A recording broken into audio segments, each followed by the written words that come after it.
System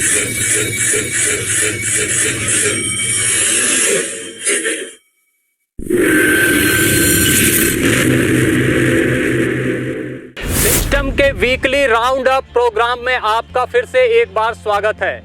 बिना registration के संचालित हो रहे अभिज्ञा हॉस्पिटल प्रकरण में अपडेट है कि पीड़ित मरीज ने गोरखपुर सीएमओ व अस्पताल रजिस्ट्रेशन के नोडल अधिकारी डॉक्टर AK सिंह तथा अभिज्ञा हॉस्पिटल के डॉक्टर को लीगल नोटिस भेजा है और साथ ही मुकदमा दर्ज कराने की तैयारी भी शुरू कर दी है। नोटिस में बताया गया है कि अवैध अस्पताल संचालित करने तथा संचालित करवाए जाने के लिए सीएमओ से लेकर डिप्टी सीएमओ तथा अभिज्ञा हॉस्पिटल प्रबंधन तीनों एक बराबर जिम्मेदार हैं। मतलब सीधा सा है कि मरीज को हुए नुकसान की भरपाई अब तीनों साहबान को मिलकर करनी होगी।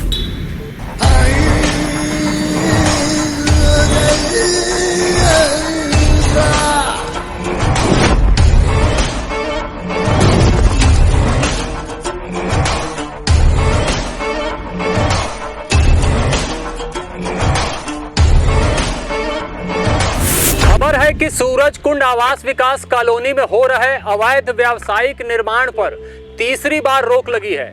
रोक लगने के बाद बड़े लोगों के फोन आने शुरू हुए और निर्माणकर्ता को आश्वस्त कर दिया गया था कि अब तुम अपना अवैध निर्माण जारी रखो, तुम्हें कोई डिस्टर्ब नहीं करेगा। निर्माण फिर से मतलब तीसरी बार शुरू हुआ, लेकिन इसकी भनक जैसे ही लखनऊ में बैठे अधिकारियों को हुई वैसे ही साहब की क्लास अधिकारियों ने वहीं लखनऊ से बैठकर लगा दी।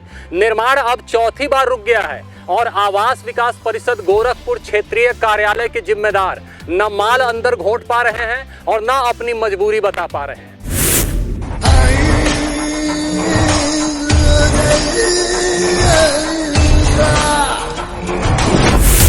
सदर अस्पताल में गरीब मजदूर की बेटी का ऑपरेशन न कराए जाने का मामला भी तूल पकड़ता दिखाई दे रहा है। जिला अस्पताल से ले जाकर मरीज का ऑपरेशन प्राइवेट हॉस्पिटल में करने वाले डॉक्टर आलोक अग्रहरी के बारे में यह पता चला है कि डॉक्टर साहब संविदा पर हैं और हफ्ते में सिर्फ 2 ही दिन जिला अस्पताल में बैठते हैं। इनके यहाँ बैठने से सरकार की मंशा तो पूरी नहीं हो रही है और साथ ही मरीजों का भी कोई कल्याण नहीं हो रहा है, लेकिन डॉक्टर साहब का 2 तरफा कल्याण हो रहा है। इनको सरकारी तनख्वाह भी मिल रही है और जिला अस्पताल से इनकी प्रैक्टिस भी बढ़ती चली जा रही है।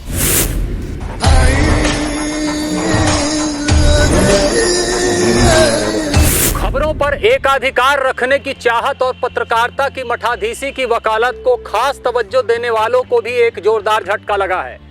जिला अस्पताल की प्रोफाइल फोटो लगाकर अनाधिकृत तौर पर व्हाट्सएप ग्रुप बनाते हुए उसे अपने अनुसार संचालित करने वाले हिंदुस्तान के पत्रकार के ग्रुप से भी सभी मेंबर्स को रिमूव कर दिया गया है और यह काम प्रमुख चिकित्सा अधीक्षक गोरखपुर ने करते हुए ग्रुप को तत्काल तौर पर बंद कर दिया है। बताया जा रहा है कि इस घटना से अखबारी जगत के पुरोधा और जिला अस्पताल के परमात्मा हमसे काफी नाराज चल रहे हैं।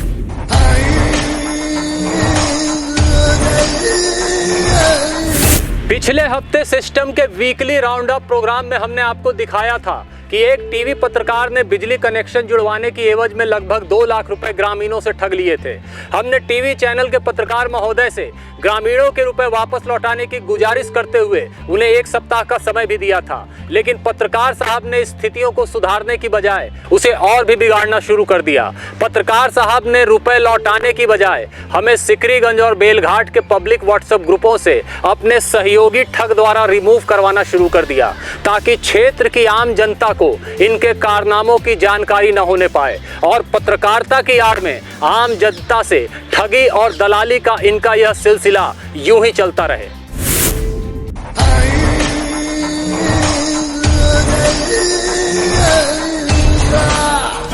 आप ऐसे पहले शख्स नहीं है पत्रकार साहब जिसे ऐसा लगता है कि मेरी पत्रकारिता और खुलासे आप जैसों के व्हाट्सएप यूनिवर्सिटी की मोहताज हैं। आप जैसे 90% बेईमानों के प्राण तो हमारे खबर की नोटिफिकेशन देखकर ही सूख जाते हैं। एक झोला छाप से 2 लाख रुपए लेकर उसे थाने से छुड़ाने के मामले में भी आपने काफी सुर्खियां बटोरी हैं। सबसे बड़ी बात तो यह है पत्रकार साहब कि आप मेरे अधीन ही सी न्यूज भारत में काम करते रहे और अपने क्षेत्र में मेरा ही नाम बेचते भी रहे और मुझे इसकी भनक तक नहीं लगने दी।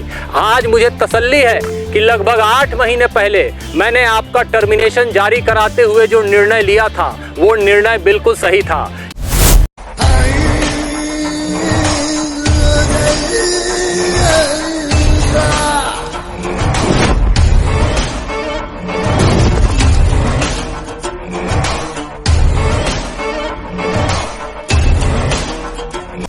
खुलासा इसलिए जरूरी हो चला था पत्रकार साहब, ताकि कई सालों से पत्रकारिता की आड़ में जो ठगी और दलाली आम जनता के साथ आप द्वारा की जा रही थी, उस पर अंकुश लगाया जा सके।